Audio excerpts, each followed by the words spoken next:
మీరు రోడ్డు పైన రావట్లేదు, మీ ప్రాపర్టీని కూడా మీరు రోడ్డు పైన పెట్టుకుంటున్నారు. మీరు ఇప్పుడు మినిమం మీరు ఎక్కడైనా కూడా హైదరాబాద్లో ఒక మంచి ఏరియాలో మీరు ఫ్లాట్ కొనాలన్నా, ఒక ఇల్లు కొనాలన్నా కూడా మినిమం 1.5 crore అవుతుందండి.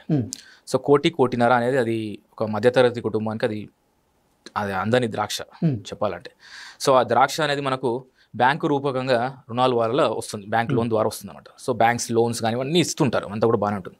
కానీ మీరు కొనబోయే ముందు, 1 కోటి రూపాయలకు సంబంధించిన ప్రాపర్టీ కొనబోయే ముందు 4-5 చోట మనము దానిపైన ఎంక్వైరీ చేసుకోవాలి. ఎందుకంటే ఎందుకు ఈ విషయం చెప్తున్నా, మనం టోటల్ 1 crore రిస్క్ పెట్టద్దు ఎప్పుడైనా కానీ కూడా, వాళ్ళు చెప్పారనో వీళ్ళు చెప్పారనే షో.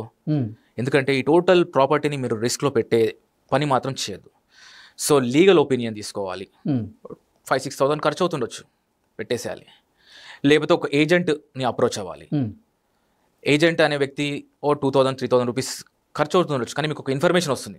అంటే 50-60 లక్షలు మీరు ఒక కంపెనీకి గట్టి మోసపోయే కంటే 5,000తో 6,000 రూపాయలతో మీకు ఒక ఇన్ఫర్మేషన్ సంప్రదించడం తప్పలేదంటారు. Yes, well saying in English అండి. యాక్చువల్లీ ఒక మంచి నిర్ణయానికి మంచి చెప్పినా చెడు చెప్పినా కూడా సేమ్ ఛార్జే ఉంటుంది.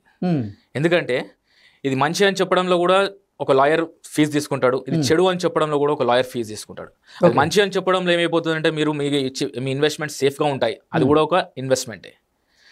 అండ్ అది చెడు ప్రాపర్టీ అంటే అది మంచిగా లేదు, డాక్యుమెంటేషన్ బాగాలేదని లాయర్ చెప్పాడు అనుకోండి, మీరు నిరాశ చెందొద్దు. అంతే కదా, ఎవరైనా సరే ఒక కస్టమర్ ఆయన తీసుకునేటువంటి నిర్ణయమే పెట్టుబడి.